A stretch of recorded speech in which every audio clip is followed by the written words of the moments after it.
On voit ensemble la fonction rationnelle. Alors, on débute cette fonction-là. La fonction rationnelle, c'est la fonction inversement proportionnelle qu'on met comme ça en secondaire 3 et puis en secondaire 4. Là, maintenant, la fonction rationnelle, on la voit au complet, c'est-à-dire autant du côté positif que négatif. Alors, on va regarder ça. Première des choses, équations et graphiques. Donc, les équations, je vous les donne. La forme générale de base, si tous nos paramètres HK sont à 0 et AB sont à 1, on a ça. Donc, la particularité, comment on fait pour reconnaître une fonction rationnelle? On le reconnaît du fait que le x est au dénominateur. Donc, dès qu'il y a un x au dénominateur, qu'il y a une variable au dénominateur, on sait que ce n'est pas une fonction quadratique, linéaire ou autre, c'est une fonction rationnelle. Lorsqu'on met les paramètres dans la fonction générale, qu'on les met en évidence, le A, habituellement, il est toujours devant la fonction. Mais alors, quand on met le A devant la fonction et que sur le numérateur de la fonction, c'est un 1, alors on peut simplifier ça. On peut tout simplement rentrer le A dans la fraction. Donc, ça donne A sur le B et le x moins h qui sont toujours ensemble dans toutes les fonctions vues en secondaire 5 et le plus k qui est à la fin. Donc, les paramètres ABHK sont toujours au même endroit. Le A est devant la fonction. Le B et le H sont dans la fonction, donc dans un log, dans une valeur absolue, dans une racine. Et le K est toujours au bout, à la fin. Il y a une forme canonique dans la fonction rationnelle. La forme canonique, c'est la suivante. Et juste comme ça, c'est très facile de transformer une forme générale à canonique. On a tout simplement à jumeler le A et le B ici comme ça, ensemble. Et à ce moment-là, on va avoir le B qui devient un 1. Finalement, il y a une forme dans la fonction rationnelle qui est différente un peu de celle des autres fonctions. Dans les autres fonctions, on voit beaucoup la forme de base, générale puis canonique. Dans la fonction rationnelle, ça arrive des fois qu'il y a des formes qu'on appelle P sur Q. La forme P sur Q, c'est une forme où est-ce qu'il y a des X non seulement au dénominateur, mais aussi au numérateur. Alors, quand on a ça, on a des x au numérateur et au dénominateur. Ça donne encore une fois une fonction rationnelle. Et cette forme-là, en fait, on ne l'aime pas beaucoup parce qu'en forme P sur Q, on ne voit rien. On n'est pas capable de tracer le graphique facilement. C'est un peu comme la forme générale de la fonction quadratique. Il faut travailler dessus un peu avant. Alors, si on dessine ça pour voir, ça ressemble à quoi? Ça ressemble à quoi une forme rationnelle, une fonction rationnelle? On va remplacer les valeurs de x inventées. Donc, si je place, je vois par réflexe, on commence souvent par x égale à 0. 1 divisé par 0. Ma calculatrice n'aime pas ça, donc ça donne une forme indéterminée. On ne peut pas diviser par 0. Alors là, ici, on n'a pas de réponse, on n'a pas de valeur de y quand x vaut 0. Si x vaut 1, ça donne 1 divisé par 1, 1 divisé par 2, 1 divisé par 4, un quart. 1 divisé par une demi, ça va donner 2 parce qu'on divisé par une fraction, c'est multiplié par l'inverse. Quelque chose qui est important de savoir dans cette fonction-là et dans les fonctions trigonométriques plus tard. Et 1 divisé par un quart, ça donne 4. Alors, si je place ces points-là, on a 0, on n'a rien. On a le point 1, 1. On a le point 2, une demi. 4, un quart. Si on va plutôt vers ici, donc dans les fractions ici à une demi, on a une demi 2, un quart 4. Là, on voit qu'il y a un dessin qui va ressembler à quelque chose qui va aller comme ça ici. On va aller du côté négatif. Donc, on a ça. Avant d'aller du côté négatif, est-ce qu'à un certain moment donné, on va aller toucher à l'axe des X dans ce cas-là?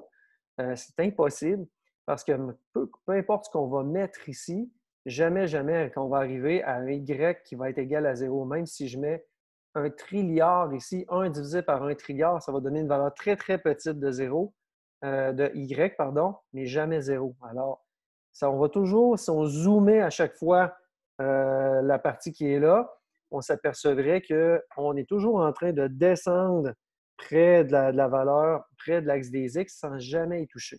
Ça, quand on s'approche d'une limite, comme d'une clôture, comme ça, sans jamais y toucher, ça a un nom. On va le voir tout à l'heure. Même chose du côté du Y, jamais qu'on va arriver à une valeur en X qui est à 0, parce qu'à 0, quand on remplace x par 0, on voit que c'est indéterminé. Donc, jamais qu'on va aller toucher à l'axe des y. Dans ce cas-là, on parle de x et de y parce qu'on est dans une forme de base. Mais évidemment, le graphique, il peut être ailleurs dans le plan cartésien. Il faut bien comprendre ça.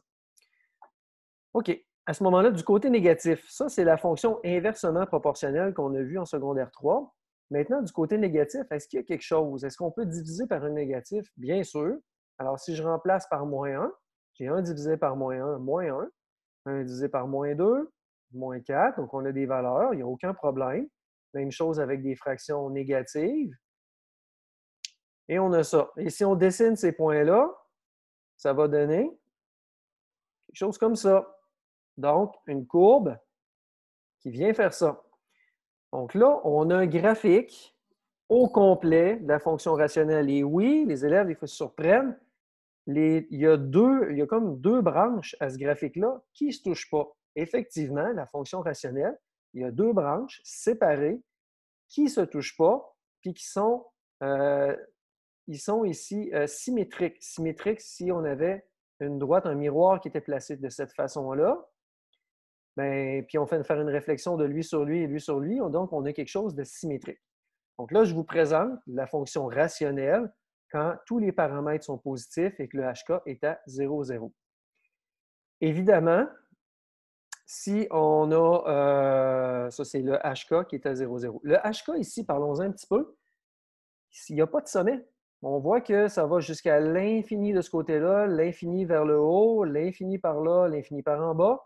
Donc, il est où le sommet? Il n'y en a pas. Alors, le H et le K, dans cette fonction-là, il signifie quoi? Bien, il signifie le centre ici. Le centre des deux clôtures qui se croisent, puis que la courbe ne peut pas toucher.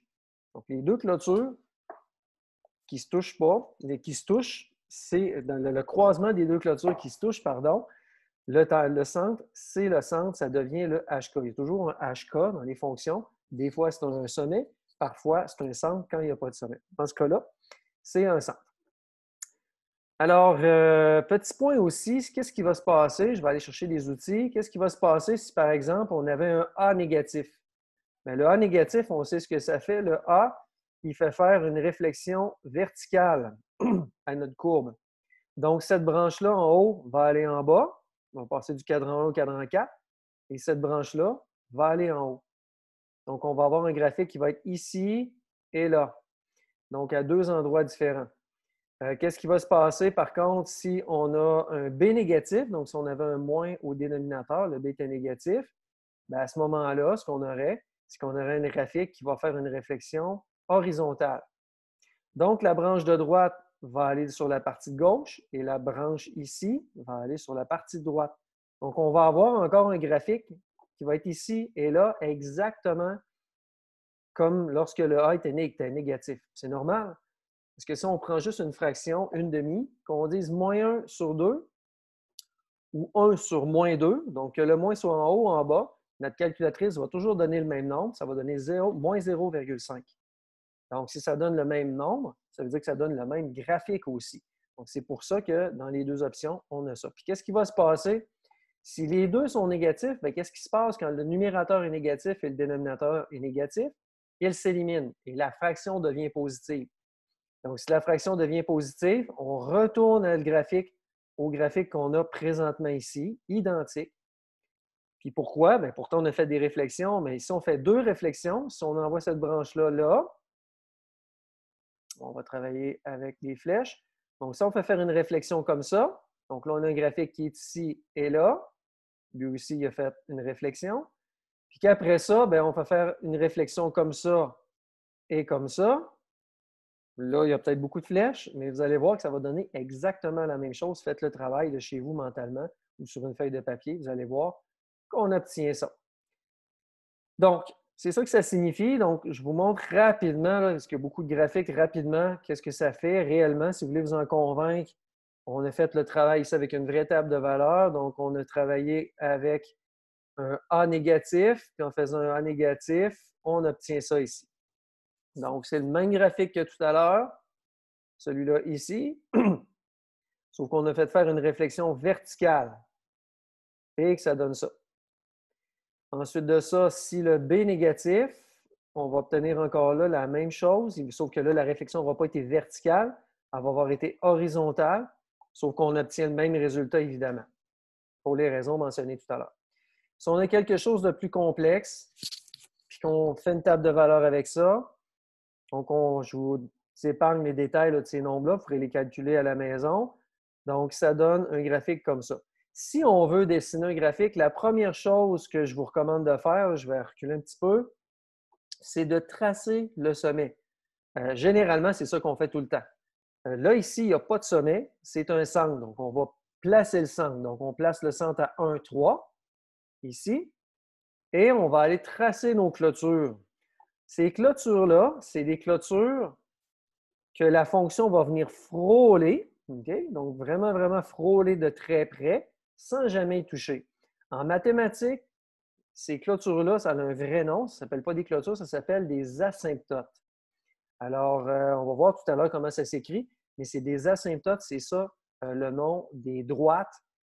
Quand un graphique ne va pas toucher à ces droites-là, c'est les droites qui viennent limiter un peu le graphique.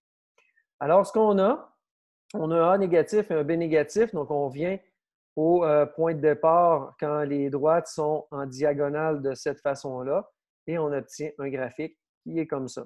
Donc, si je veux faire une esquisse rapide, parce que j'ai une inéquation à résoudre, il faut faire une esquisse, je place le centre, je place mes asymptotes, je vous recommande de les faire d'une manière différente de vos droites ici, pour ne pas venir mêler tout ça, parce que ça va venir mêler à un certain moment donné, d'avoir 4 droites et 2 courbes dans le même graphique. Et puis, même de mettre d'une autre couleur, c'est encore idéal. Alors, voilà le graphique. Donc, si on résume, la forme générale, c'est celle-là.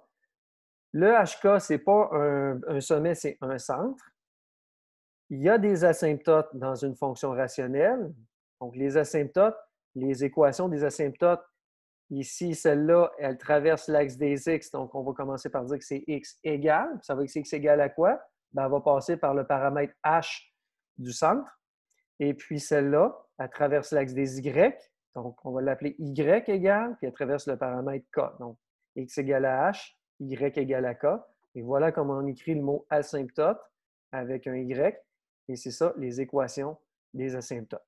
Le graphique de base, sur lequel il faut prendre une photo mentale, quand on dit, bon, ben, c'est quoi le graphique de base avant de commencer à jouer avec les paramètres? C'est celui-là. Ça, c'est le graphique de base quand tous les paramètres A et B, c'est-à-dire, sont positifs. Donc, quand tout est positif, c'est comme ça. Si A ou B devient négatif, on effectue les transformations qu'il faut pour rendre ça adéquat et dessiner son graphique correctement. Alors, voici, c'était les équations et les différents graphiques de la fonction rationnelle.